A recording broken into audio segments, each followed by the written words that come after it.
Nous continuons à voir cette semaine pascale, ce que nous devons faire pour conserver la paix que le Seigneur Jésus aime voir fleurir dans notre cœur, la paix qu'il a connue lui-même au cours de sa passion et qu'il veut bien nous communiquer. Nous avons vu la fois dernière combien le mystère de la providence nous aide, nous permet de vivre dans la paix, parce que nous croyons que tout ce qui nous arrive de mal, comme tout ce qui nous arrive de bien, c'est pour notre bonheur, c'est pour notre bien. Grand mystère de Dieu Tout-Puissant qui fait en sorte que tout ce qui nous arrive contribue à notre bien. Même si la plupart du temps nous ne voyons pas sur terre le bien qui en arrive. Et nous allons voir maintenant l'autre mystère énorme de notre foi qui nous permet de rester en paix. C'est le grand mystère de la rédemption du monde par la croix du Christ. Nous pouvons nous unir à la passion du Christ et offrir nos propres sacrifices pour le salut du monde. Nos croix, quand elles sont offertes avec amour, sont fécondes. Elles contribuent à rendre le monde meilleur, à convertir les pécheurs et à réjouir le cœur de Dieu. C'est le grand mystère de la rédemption. Car Jésus était le Verbe. Il est venu nous dire sur son Père et sur nous-mêmes des choses que lui seul connaissait. Et c'était évidemment très important, puisqu'à travers tous ces mystères, nous avons découvert les différentes facettes de l'amour de Dieu pour nous. Mais n'oublions pas, nous ne pouvons pas l'oublier cette semaine, qu'il était et qu'il est aussi et surtout notre Sauveur. C'est-à-dire que sa mission, en venant sur terre, était de faire quelque chose qu'aucun homme sur terre ne pouvait faire. Offrir à son Père un sacrifice qui sauverait le monde, qui sauverait tous les hommes, tous ses frères. Un immense mystère, nous allons le voir, mais qui s'éclaire à la lumière de toute la Bible, y compris de ce que Jésus nous dit de son Père. Voyons d'abord un peu plus longuement le livre de Job. Ce roman qui nous présente un homme extrêmement éprouvé. Il lui arrive soudain tous les malheurs. Il perd tous ses biens, il perd la santé, ses enfants, il perd tout. Mais il ne se révolte pas contre Dieu, comme le fait son épouse. Yahvé avait donné, Yahvé a repris, lui dit-il, que le nom de Dieu soit béni. Une magnifique expression du mystère de cette providence avec laquelle Dieu s'occupe de chacun de nous, avec une telle sollicitude que tout ce qui nous arrive, nous l'avons vu, est pour notre bien, même si sur terre nous ne le voyons guère. Les amis de Job essayent alors de le persuader qu'il devrait enfin reconnaître les fautes secrètes qu'il a dû commettre dans le passé, et qui sont certainement la cause de tous ses malheurs. Avec une audace incroyable, Job leur répond qu'il n'a rien à se reprocher, mais qu'il ne voit toujours pas pourquoi Dieu a permis tant de malheurs tomber sur lui. À la fin de ce très long dialogue entre Job et ses amis, Dieu intervient. Il ne reproche pas à Job d'avoir clamé son innocence, mais il lui rappelle toutes les merveilles de sa création, en lui demandant de continuer à lui faire confiance sans chercher à résoudre l'énigme de ce Dieu tout-puissant, infiniment juste, qui permet le malheur des innocents. Encore une fois, ce livre est un roman, car personne n'a réussi à réagir avec une telle foi à tous les malheurs de sa vie. Mais de toute éternité, le Fils bien-aimé s'était proposé de réussir cet exploit, qui plairait infiniment à son Père et sauverait le monde. Effectivement, le Fils de Dieu est venu sur terre, et toute sa vie, Jésus a parfaitement accompli cette volonté du Père, sans exiger l'envoi d'une légion d'anges qui aurait empêché sa condamnation à mourir sur une croix. Jésus a été vraiment tenté de ne pas se soumettre à ce dessein mystérieux du Père. En tant que Dieu, il savait que cette croix avait été décidée de toute éternité en conseil trinitaire, mais en tant qu'homme, il ne comprend vraiment pas pourquoi le Père accepte cette injuste condamnation qui va jusqu'à torturer son Fils. Néanmoins, il ne se révolte pas.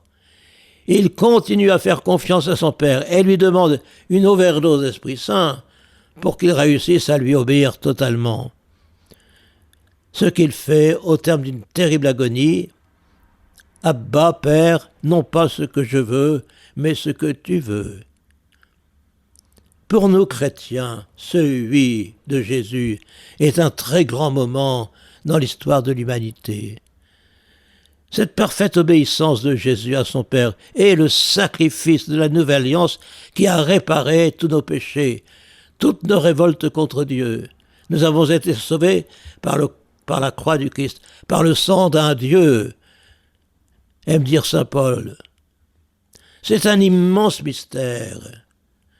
Puisque Dieu aurait pu pardonner tous nos péchés par la simple existence dans son cœur de Père d'une miséricorde sans limite, son pardon aurait alors ressemblé davantage à celui du père de l'enfant prodigue, qui n'exige de son plus jeune fils aucune réparation, alors qu'il a dépensé en beuverie la moitié du patrimoine familial.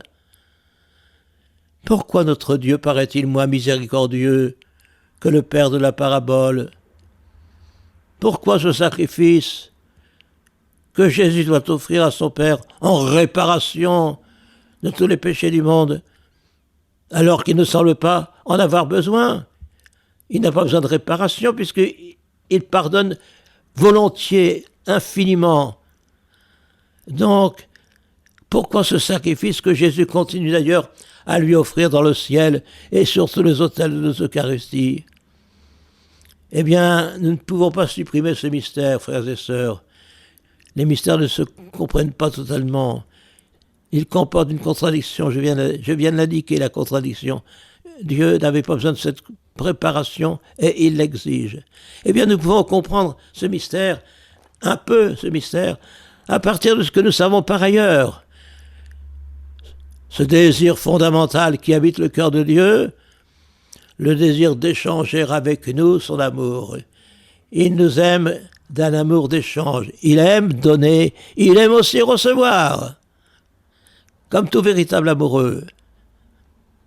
Donc, premièrement, Jésus offre à son Père une véritable réparation de nos péchés. Et nous verrons dans un deuxièmement qu'il associe les hommes, qu'il nous associe à cette réparation.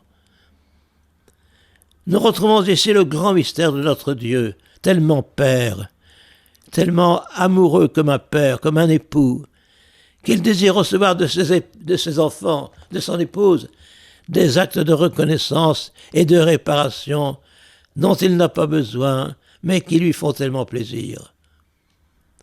En acceptant de mourir nu et torturé sur une croix, Jésus offre à son Père, en notre nom, un acte d'obéissance qui répare infiniment toutes nos désobéissances, toutes nos révoltes, et un acte d'obéissance qui fait plaisir à Dieu.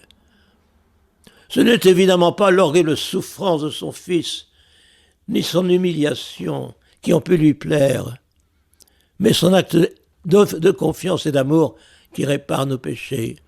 Je rappelle que malheureusement, trop souvent, l'Église catholique a accepté trop facilement l'hypothèse qu'avait faite Luther au XVIe siècle, que Jésus nous aurait sauvés en acceptant de recevoir sur lui toute la colère du Père, le courroux du Père.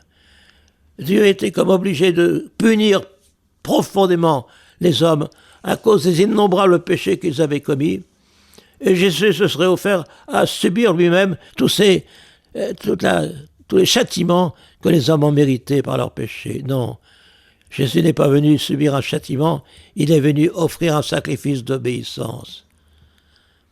Le vendredi saint, les hommes commettent un crime abominable aux yeux de Dieu. Ils torturent son Fils. Ça ne plaît pas à Dieu, c'est évident. Ce n'est pas la volonté de Dieu que l'on torture son Fils. Mais que fait au même moment ce Fils, au cœur brûlant d'amour? Il lui dit, « Père, pardonne-leur, ils ne savent pas ce qu'ils font. » Au chapitre 23 de l'Évangile selon saint Luc, au verset 34. Et Jésus pensait certainement à ce moment-là, « Père, Ils ne savent pas le mal qu'ils te font par leurs péchés, et surtout par celui qu'ils sont en train de commettre. Ils sont donc incapables de te demander vraiment pardon, parce qu'ils ne connaissent pas le mal qu'ils te font en péchant. Tandis que moi, ton fils bien-aimé, je te connais. Je sais combien ce crime te fait mal. Alors, cette vraie demande de pardon que les hommes ne sont pas capables de t'adresser, c'est moi qui vais te la présenter en leur nom, pour que tu puisses leur donner, Père, un vrai pardon. Car n'oublions pas qu'un pardon, pour être vrai, doit pouvoir demander pardon vraiment à celui qui est offensé, en sachant le mal que l'on a fait à celui qui est offensé. Mais comme nous sommes incapables de comprendre le mal que nous faisons à Dieu par nos péchés, c'est Jésus qui va offrir cette demande de pardon en notre nom. Parce que lui, il était capable de savoir combien le péché déplaît souverainement à Dieu et lui fait mal. Oui, mes frères, Dieu nous aime tellement qu'il a trouvé juste et bon, qu'il a trouvé normal que nous obtenions le pardon de nos désobéissances, non pas seulement en vertu de son immense miséricorde, mais aussi en échange de l'obéissance héroïque de son propre Fils. Et à notre tour, nous estimons juste et bon, Père, de t'offrir dans nos Eucharisties ce sacrifice de Jésus.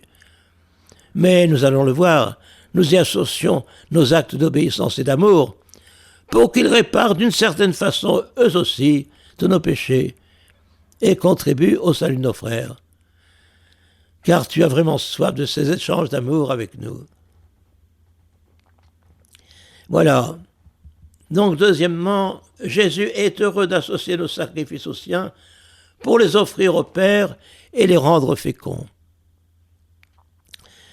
Nous savons bien que nous avons tous une très grande difficulté à reconnaître dans nos épreuves ce que nous appelons les desseins impénétrables de la Providence. Nous avons vu cela dans la dernière conférence.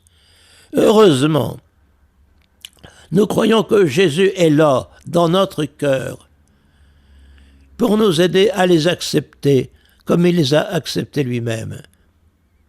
Alors, quand nous acceptons nos épreuves au lieu de nous révolter, il associe tous nos sourires, que j'ai appelés des SMS, des sourires minuscules silencieux.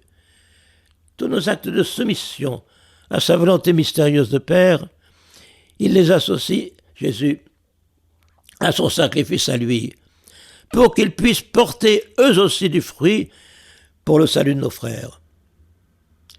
Car Jésus n'est pas seulement un modèle de soumission à la volonté de son Père, il est aussi et surtout celui qui fait passer dans notre cœur quelque chose de cette soumission qu'il a vécue lui-même, toute sa vie et notamment durant sa douloureuse passion. Et nous savons que cette soumission, il l'a faite avec joie, avec sa joie divine de Fils de Dieu, heureux de nous sauver et de nous prouver ainsi son amour. C'est donc Jésus qui me donne le courage, la force de m'abandonner moi aussi à la volonté du Père, surtout lorsque je sens ma fragilité, ma faiblesse, mon extrême difficulté à le faire. Saint Paul l'avait bien expérimenté, comme il le dit dans la 2e aux Corinthiens. J'irai jusqu'à me glorifier de mes faiblesses, de ma fragilité, afin que la puissance du Christ habite en moi. Car lorsque je suis faible, c'est alors que je suis fort. Lorsque je reconnais ma faiblesse, c'est alors que le Seigneur peut me communiquer toute sa force. Plus je me sens petit devant Dieu, plus il me remplit, il comble mon cœur de cette force dont j'ai besoin pour dire toujours oui à la volonté de Dieu. Une force qu'il me communique en déversant dans mon cœur des flots surabondants d'Esprit Saint qui proviennent de son cœur transpercé.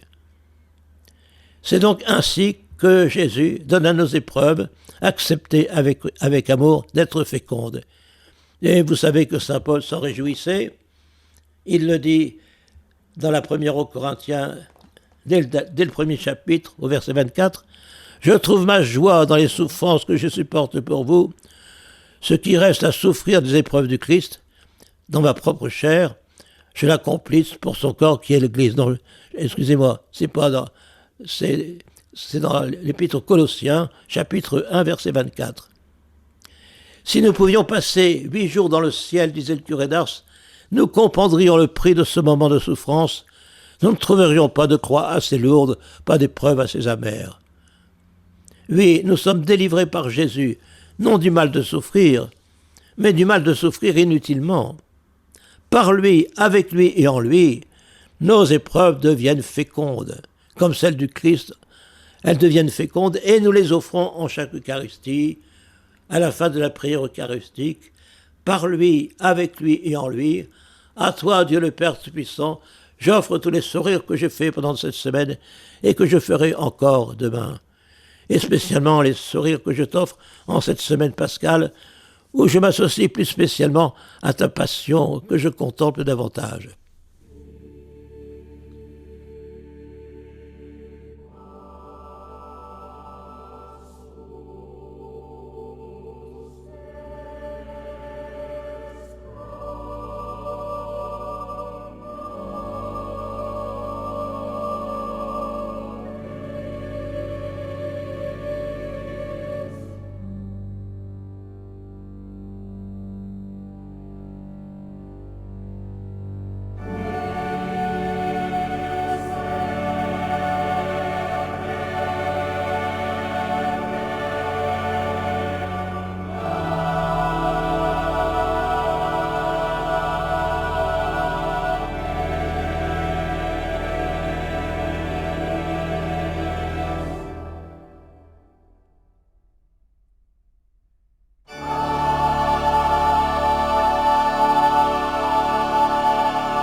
Nous nous sommes rappelés tout à l'heure un aspect fondamental de la bonne nouvelle chrétienne.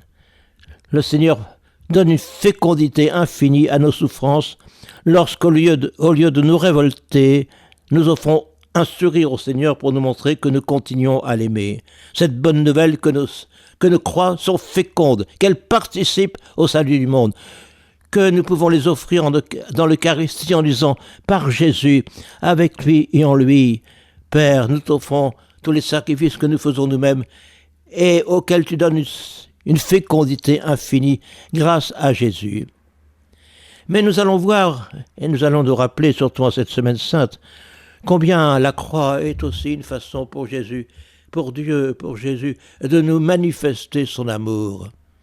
On est pris de vertige quand on pense à ce qui s'est passé en quelque sorte dans le cœur de Dieu, un langage forcément anthropomorphique pour parler de lui, quand Dieu a pensé de toute éternité que le meilleur moyen d'aider ses enfants à croire à son amour, malgré leurs souffrances, ces souffrances causées souvent par leurs péchés, le meilleur moyen qu'ils croient à son amour, ce serait d'envoyer son Fils au milieu d'eux, qu'ils souffrent torturés par leurs mains, qu'il leur pardonne et qu'ils découvrent enfin émerveillé son amour divin. Ils ne pourront plus prétexter de leur souffrance pour m'accuser de ne pas les aimer, pensa-t-il sans doute, puisque je vais me servir de ces souffrances elles-mêmes pour leur prouver mon amour. Voyez, Dieu nous réconcilie avec nos souffrances en nous montrant « moi aussi j'ai souffert, alors ne dis pas que je ne t'aime pas ». Alors c'est vrai, nous nous sommes rappelés que la souffrance de Jésus sur la croix était accompagné d'une très grande joie, parce qu'il a conservé sur sa croix la joie d'être le Fils bien-aimé de Dieu. Lui n'avait pas besoin de croire qu'il était aimé de Dieu, il le vivait, il était le Fils bien-aimé. Nous sommes obligés d'y croire. Donc de ce point de vue-là, notre souffrance est plus difficile. Mais n'oublions pas que c'est lui qui vient nous aider à vivre notre souffrance. C'est lui qui vient vivre en nous notre croix. Ce n'est plus moi qui vis, qui souffre, c'est Jésus qui souffre en moi. Et Jésus veut nous communiquer quelque chose de sa paix. Je vous donne ma paix. Celle que j'ai connue sur la croix, je vous la communique pour qu'elle soit le vôtre. Et puis surtout, rappelons-nous que si Jésus était heureux sur la croix, il restait quand même extrêmement douloureux. parce qu'il voyait tous les péchés du monde, et cela, il le voyait depuis le début de son existence. Et ces péchés lui faisaient affreusement mal. Et puis alors, une chose qui est délicate à voir, mais qu'il faut bien voir, à savoir qu'il a connu quelque chose d'une désespérance. Il a voulu connaître quelque chose de la désespérance des grands pécheurs. C'est ce qu'a beaucoup vécu Jean-Paul II. Rappelez-vous, Jean-Paul II a vécu dans le diocèse de Cracovie, le diocèse où se trouvait Auschwitz.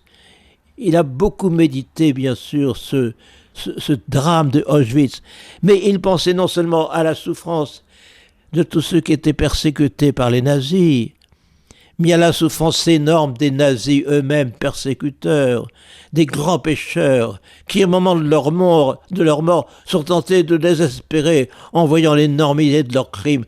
N'oublions pas ça, voyez, Jean-Paul II a beaucoup insisté là-dessus. Notre miséricorde doit aller jusqu'à ces grands persécuteurs. Ce sont des grands pécheurs, ce sont les grands malheureux. Et on doit prier pour eux. Et alors, il y a des hommes qui se sentent spécialement appelés à prier pour ces gens-là. Prenons un exemple simple. Sœur Faustine, qui a tant parlé de la miséricorde de Dieu. De temps en temps, elle était invitée par le Seigneur à prier pour quelqu'un qui était désespéré, pour une fille par exemple qui avait envie de se suicider. Et donc elle acceptait de s'offrir quelque chose de cette désespérance pour pouvoir crier vers Dieu, un SOS, un prends pitié que cette fille désespérée n'arrivait pas à lancer vers Dieu. Eh bien Jésus, a fortiori, il a vécu un peu cela à Gethsémani. Il a lancé vers Dieu un cri de désespéré, alors qu'il n'était pas désespéré lui-même, mais un cri que les désespérés ne sont pas capables de lancer et que lui était capable de lancer. Voyez, encore une fois, Jésus, quand il dit « Mon Dieu, pourquoi m'as-tu abandonné ?» ce n'est pas le cri de quelqu'un qui est désespéré.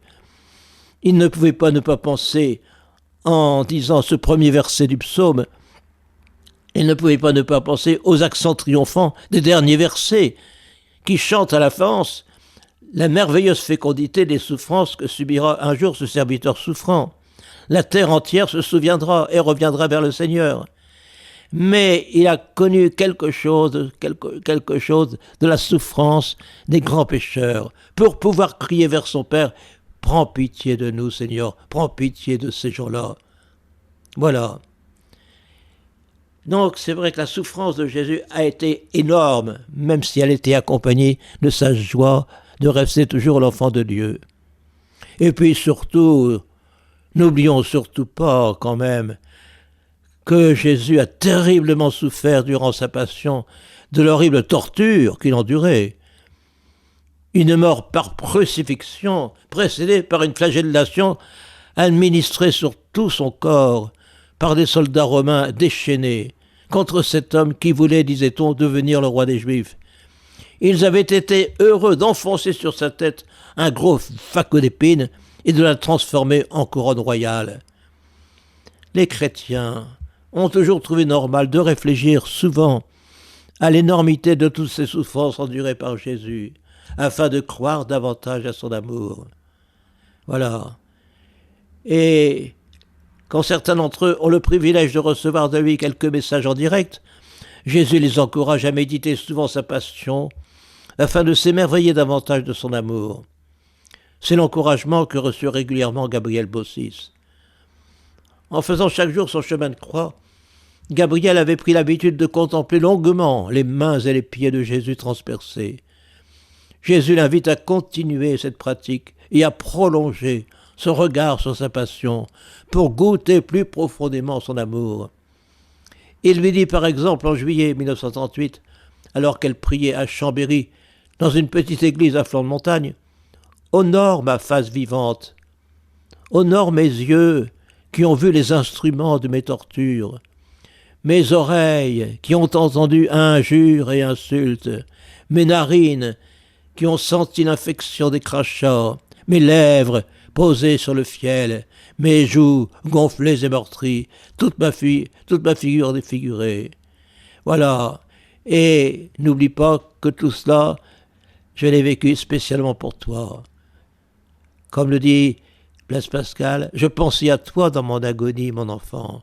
J'ai versé telle goutte de sang pour toi. Autrement dit, le corps torturé de Jésus est vraiment la plus belle icône de l'amour de Dieu. Quand Pilate présente à la foule Jésus tout ensanglanté par la flagellation et qu'il crie « Voici l'homme !» il aurait pu s'écrier « Voici Dieu !» C'est en effet à ce moment-là que Jésus nous a révélé le plus clairement le fond du cœur de Dieu, un besoin fou d'aimer et d'être aimé. Autrement dit, pour répondre à notre interrogation lancinante sur l'énorme mystère du mal et de la souffrance, Dieu nous présente un mystère encore plus énorme, celui de son Fils crucifié. Scandale pour les Juifs et folie pour les païens, comme dit saint Paul dans la première aux Corinthiens, au chapitre 1er. Il restera toujours scandaleux pour un Juif que si Jésus est le Messie, il ait pu être cloué sur une croix. Et il est déraisonnable pour un païen que si Jésus est Dieu, il ait pu laisser entamer son bonheur. À moins effectivement que Dieu soit fou, comme peut l'être un amoureux, qui ne sait plus quel moyen employer pour faire comprendre à sa belle combien elle est chérie, elle est aimée. Confronté au mystère du mal, le chrétien ne se contente donc pas d'adorer, comme le saint homme Job, la permission extrêmement mystérieuse que Dieu donne parfois au mal de nous atteindre et de nous blesser. Qu'est-ce qu'il fait le chrétien? Il regarde longuement son crucifix. Et il laisse ce crucifix, cette réalité du Fils bien-aimé torturé, imprimer dans son esprit une image de Dieu toute nouvelle. Le plus grand désir de notre Dieu est que ses enfants soient tout heureux de se savoir follement aimés par leur Créateur et qu'ils aient à leur tour le désir de l'aimer, à leur tour, oui, de tout leur cœur. Comme disait ce grand prédicateur Bernard Brault, c'est quand le Dieu des armées, EES, se présente à nous désarmé et accent aigu, qu'il est le plus désarmant. En cette semaine sainte, n'ayons pas peur de détacher le crucifix que je trouve sans doute accroché sur le mur de notre chambre ou de notre bureau, et de le prendre en main et de le regarder longuement. Jésus, c'est pour moi que tu as souffert tout cela. C'est pour moi que tu as laissé tes poignets terriblement souffrir en étant suspendu à la croix. C'est pour moi que tes pieds ont été immobilisés, cloués sauvagement sur le bois. C'est pour moi, Jésus. C'est pour me montrer que tu m'aimes. C'est pour mériter le salut de mes péchés. Mais en même temps, et surtout, tu vois mon enfant, comme je t'aime. Je fais jusque-là. Dieu a permis cette façon de racheter les péchés du monde, pas seulement par sa miséricorde, mais par mon sacrifice offert. Et comme ça, vous finirez par comprendre que vos souffrances elles-mêmes, qui sont parfois la grande contestation, le grand argument pour contester mon amour, que vos souffrances ne soient plus un objet de scandale, puisque moi aussi j'ai souffert, et que je me sers de ces souffrances pour te montrer à jamais combien je t'aime sur ma croix.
Nous venons de voir à quel point la passion du Seigneur est quelque chose de merveilleux, parce que grâce à la passion du Seigneur, nos souffrances elles-mêmes sont fécondes. Nous pouvons les offrir en union avec le sacrifice que Jésus a offert à son Père sur la croix. La fécondité de nos souffrances, quelle bonne nouvelle, qui nous permet de rester en paix au milieu de nos épreuves.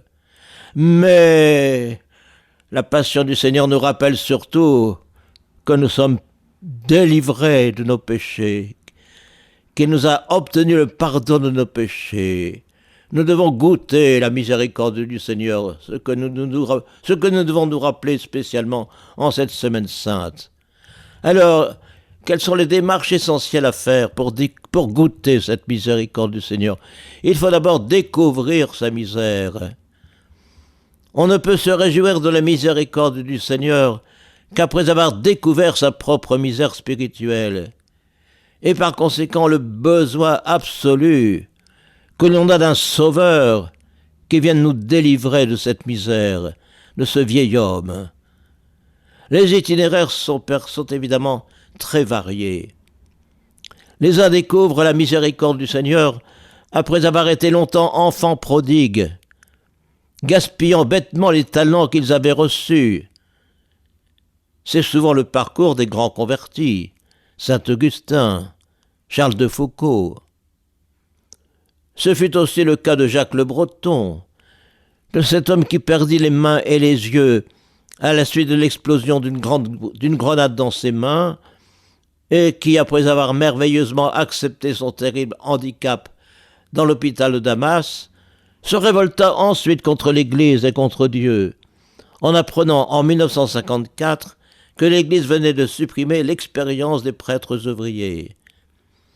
Il s'inscrivit alors au Parti communiste, envoya ses enfants dans une école communiste et devint très dur à l'égard de son épouse, Yvonne, du fait qu'elle n'avait pas perdu la foi. C'est seulement en 1960 qu'il va retrouver la foi, en se rendant compte toute une nuit et dans les larmes de son terrible péché d'ingratitude envers Dieu et envers sa femme. D'autres découvrent la miséricorde de Dieu après avoir commis une très grosse faute, qu'ils ont du mal à se pardonner. Elle est tellement énorme qu'elle leur semble impardonnable. Ce fut le cas de l'apôtre Pierre, qui par peur renia Jésus la nuit même où il fut livré, mais qui reçut la grâce de se repentir ensuite.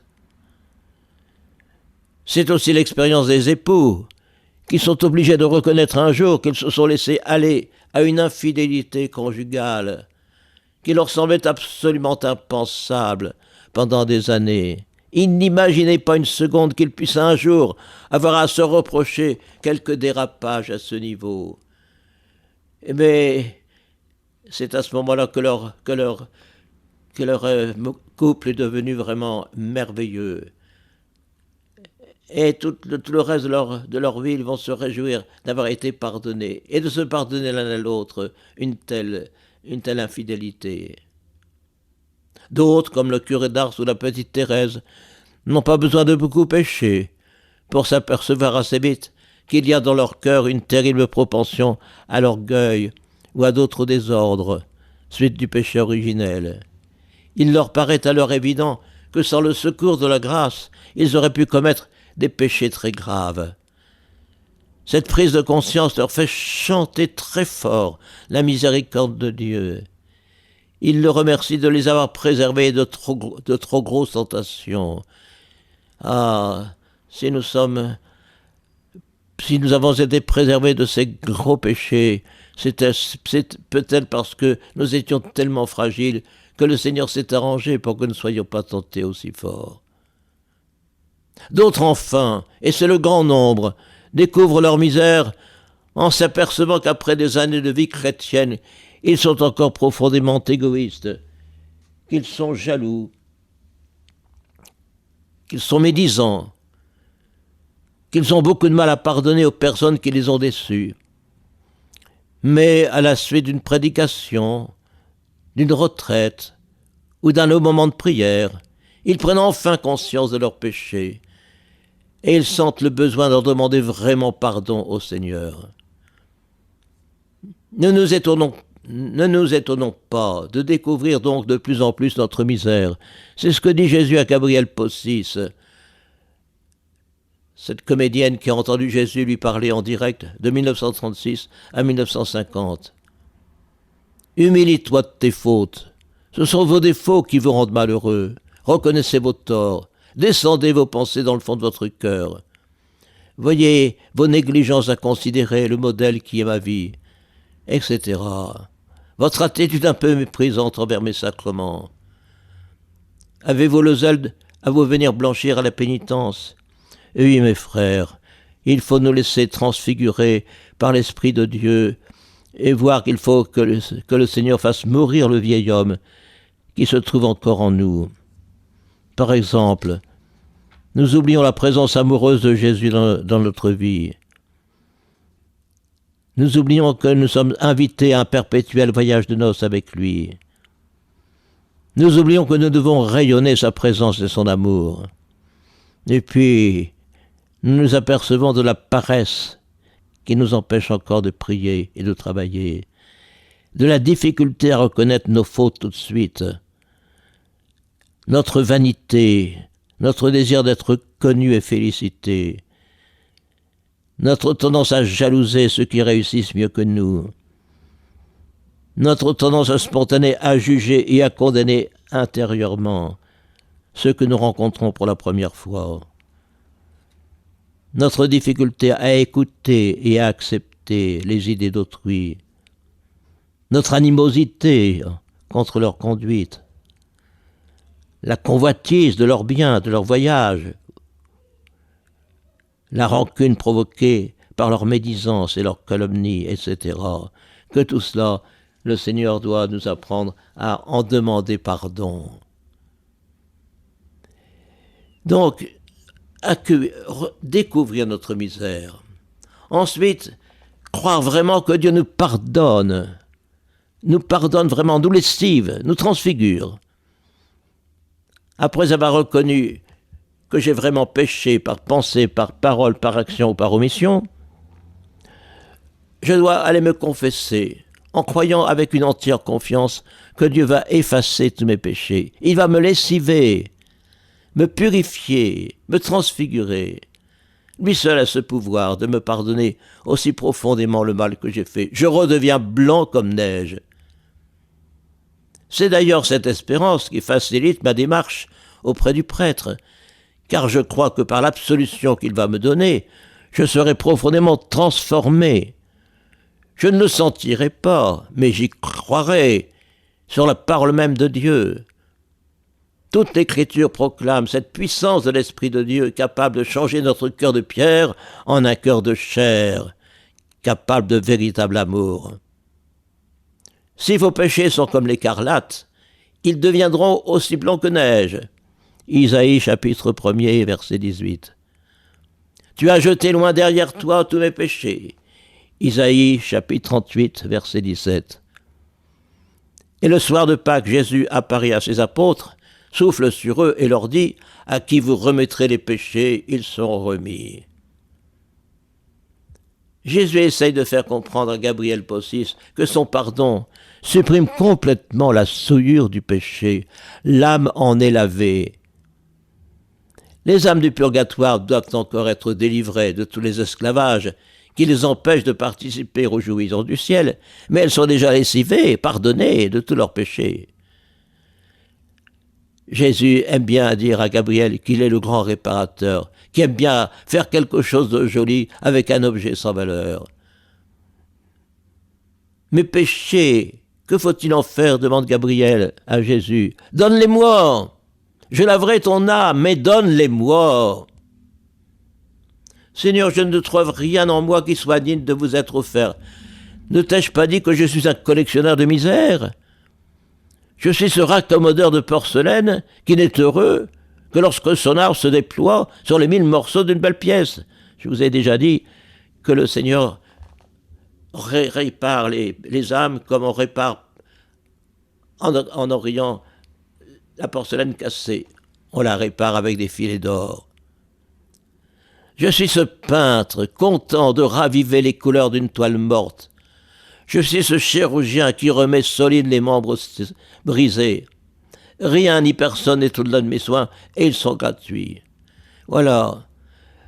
Nous pouvons aussi demander la grâce d'une contrition plus évangélique, motivée par la pensée que par nos péchés nous avons fait souffrir Jésus et que nous le faisons souffrir encore. Voyez mes frères,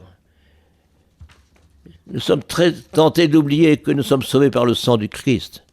Ce que dit un protestant allemand, Bonhoeffer, nous, la grâce, nous la croyons trop souvent à bon marché. C'est une grâce au rabais. Le pardon sans véritable repentir. La grâce sans la conscience du péché. La grâce sans la croix qui nous l'a mérité. L'absolution générale sans la confession personnelle. La grâce sans l'obéissance à Dieu. On a banalisé le péché et du coup on a banalisé la grâce. C'est pourquoi il est bon de nous rappeler l'importance de la croix dans notre vie. Si nous mettons des croix sur les tombes de nos frères, de nos parents, de nos enfants, c'est pour nous rappeler que c'est par cette croix qu'ils peuvent aller au paradis. Donc n'ayons pas peur de faire plus souvent un signe de croix sur nous-mêmes, pour nous rappeler non seulement que nous sommes habités par la Sainte Trinité, mais que Jésus nous a sauvés par sa croix. Regardons davantage le crucifix de notre bureau ou de notre chambre. Faisons davantage le signe de croix et regardons davantage le crucifix pour dire merci à Jésus de nous avoir lavés par son sang. C'est très important. Notre contrition devient alors évangélique. Et c'est la raison pour laquelle il vaut mieux se confesser devant un crucifix que devant simplement une image de l'enfant prodigue. À la fin de sa vie, Gabriel dit à Jésus, « Et mes fautes, Seigneur, tant de fautes, pleure-les dans ton cœur, les fautes ne sont jamais assez pleurées. » Voilà.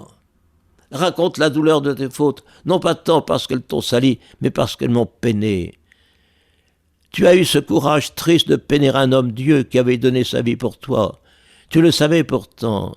Tu as passé outre, et devant ce regard qui te suivait avec douleur, tu as fait tout ce que tu as voulu, et ce que lui ne voulait pas. Connais-en le chagrin. Un chagrin sans larmes, dans ton vouloir renouvelé qui te portera aux humbles amours et aux sentiments de ton néant.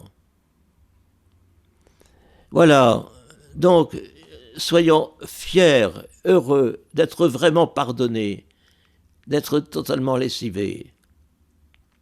Et ce pardon, nous devons nous en réjouir, non seulement de croire qu'il est vrai, mais de finir par nous réjouir de nos péchés, de nous réjouir du pardon de nos péchés, dans les larmes. Ces larmes lavent notre cœur et font éclater le béton derrière lequel nous nous étions peut-être barricadés pour empêcher notre âme de s'ouvrir à la grâce. Mais ces larmes doivent devenir de plus en plus des larmes de joie. Le souvenir de nos errements passés doit nous pousser à chanter encore mieux la miséricorde du Seigneur. C'est ce que Thérèse ne cessait de dire. Elle écrit par exemple à l'abbé Bellière, qui risquait de se laisser enfermer dans le souvenir obsédant de ses fautes de jeunesse. « Ah, mon cher petit frère, depuis qu'il m'a été donné de comprendre l'amour du cœur de Jésus, je vous avoue qu'il a chassé de mon cœur toute crainte. Le souvenir de mes fautes m'humilie, me porte à ne jamais m'appuyer sur ma force qui n'est que faiblesse, mais ce souvenir me parle de miséricorde et d'amour. Lorsqu'on jette ses fautes avec une confiance toute filiale dans le brasier dévorant de l'amour, comment ne serait-elle pas consumée sans retour? Vous ne devez pas hésiter, disait Thérèse, à vous faire punir par un baiser de sa part, chaque fois qu'il vous arrive encore de commettre quelque bêtise. Thérèse disait dans le même sens à sœur Marie de la Trinité, sa plus jeune novice, « Nous ne sommes pas des saintes qui pleurons nos péchés, nous nous réjouissons de ce qu'ils servent à glorifier la miséricorde du bon Dieu. » Quelle audace! Et le père des Bucois, ce jésuite, qui fut le premier à avoir émis en public le souhait que Thérèse soit déclarée un jour docteur de l'Église, le père des Bucquois insistait lui aussi sur l'audace avec laquelle nous devons laisser couler dans le cœur de Dieu la cargaison de nos péchés. Ne remuez pas les cendres du passé, écrivait-il souvent à ses correspondants. N'accordez aucune importance, aucune audience au passé. Pas une seule seconde. N'ayez pas de pensée qui attriste, qui resserre ou qui trouble. C'est d'ailleurs la raison pour laquelle les Marie-Madeleine peuvent précéder les Maria Goretti dans le royaume des cieux. Il leur arrive de chanter la miséricorde de Dieu mieux que tout le monde. Et c'est aussi la raison pour laquelle nous n'avons jamais le droit de nous mépriser. Georges Bernanos le dit bien à la fin de son journal d'un curé de campagne. Il est plus facile que l'on croit de se haïr. La grâce, c'est de s'oublier. Mais si tout orgueil était mort en nous, la grâce des grâces serait de s'aimer humblement soi-même comme n'importe lequel des membres souffrants de Jésus-Christ. Oh mes frères, ça c'est ce que le Seigneur nous demande de vivre. Marie Baudoin croit, un poète de Normandie qui a changé sa poésie à partir du moment où elle a découvert la petite Thérèse, chante cela dans ce qu'elle s'appelle ses lignes de raison. Quand tu confies tes faiblesses, Dieu les transforme en allégresse. Plus tu te reconnais pécheur, plus Jésus se fera sauveur. Laisse Jésus en toi, être Jésus pour toi. Laisse Jésus faire son travail en toi. Laisse Jésus en toi, être Jésus pour toi. Montre ta plaie du cœur au soleil du Seigneur, il guérit en douceur. Tout ton être est défiguré par les grimaces du péché, mais le voilà transfiguré par l'éclat du pardon donné. Jésus s'étendit sur la croix pour que je me jette en ses bras. Même si tu avais tout faux, Dieu jamais ne te met zéro. Ne revois ton passé qu'avec les yeux de Dieu. Tes péchés chantent en sourdine la miséricorde divine. Oui, de plus en plus nous devons chanter que Dieu est miséricordieux et puis admirer sa patience. En effet, après une nouvelle faute, après une récidive, nous devons chanter de nouveau la miséricorde de Dieu. L'humilité chrétienne consiste à accepter notre fragilité foncière, de créatures blessées par le péché originel. Le découragement est la forme que prend notre orgueil après une nouvelle chute. Au lieu de nous lamenter d'être si fragiles, allons nous réfugier dans les bras de Jésus, notre bon pasteur, tout heureux de porter avec tendresse les petites brebis qui reconnaissent leur incapacité de s'orienter par elles-mêmes vers les bons pâturages. Je suis une brebis fragile. C'est la petite voix de Thérèse. Le Seigneur a un plaisir énorme à s'occuper des petites brebis fragiles. Saint François de Sales répétait sans cesse dans ses lettres de direction spirituelle le mot d'Isaïe, le mot de Dieu dans Isaïe. Le Seigneur aime les brebis, mais les agneaux fragiles, il les porte dans ses bras. Il y a une joie à être fragile parce que le Seigneur nous porte. Donc lorsque nous reconnaissons, après une nouvelle chute, que nous sommes vraiment très fragiles, disons-nous que le Seigneur a un plaisir énorme, un plaisir infini à s'occuper de nous. Et puis n'oublions pas ce que disait beaucoup Jean-Paul II. Jean-Paul II disait qu'il fallait avoir une grande miséricorde pour les tortionnaires et pas seulement pour ceux qui avaient été abîmés et torturés.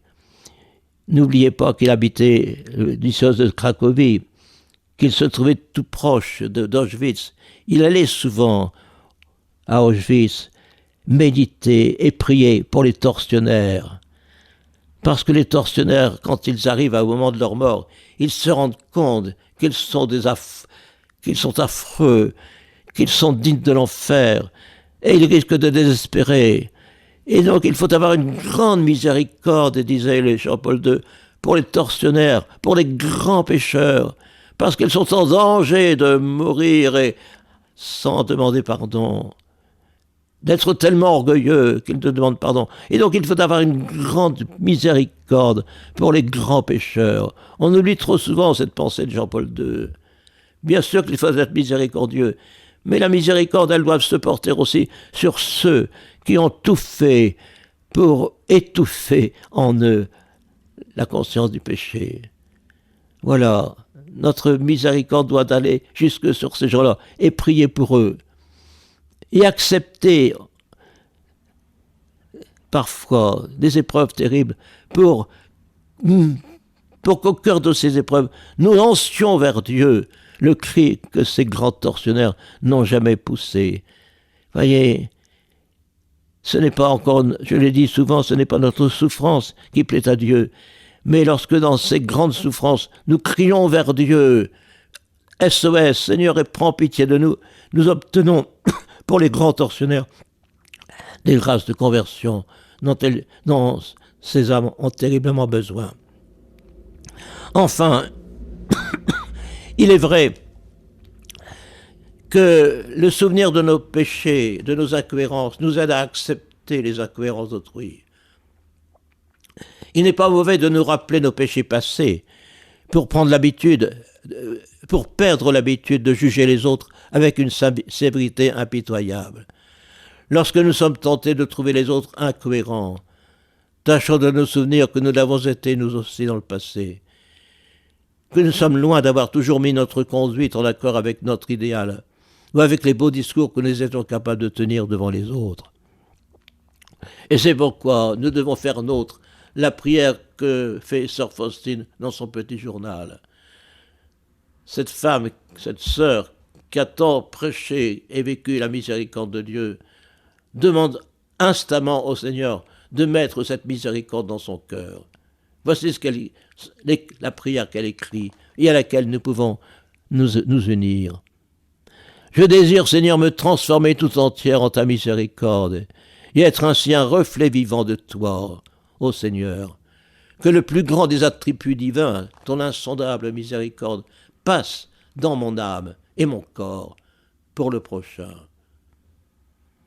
Aide-moi, Seigneur, pour que mes yeux soient miséricordieux, pour que je ne soupçonne jamais ni ne juge d'après les apparences extérieures, mais que je discerne la beauté dans l'âme de mon prochain et que je lui vienne en aide.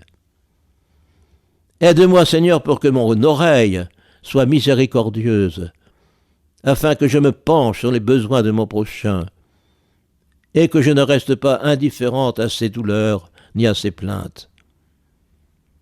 Aide-moi, Seigneur, pour que ma langue soit miséricordieuse, afin que je ne dise jamais de mal de mon prochain, mais que j'aie pour chacun un mot de consolation et de pardon.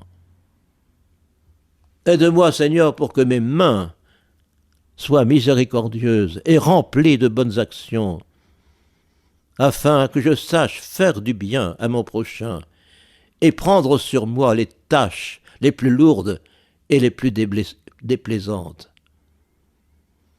Aide-moi, Seigneur, pour que mes pieds soient miséricordieux, pour me hâter au secours de mon prochain, en dominant ma fatigue et ma lassitude.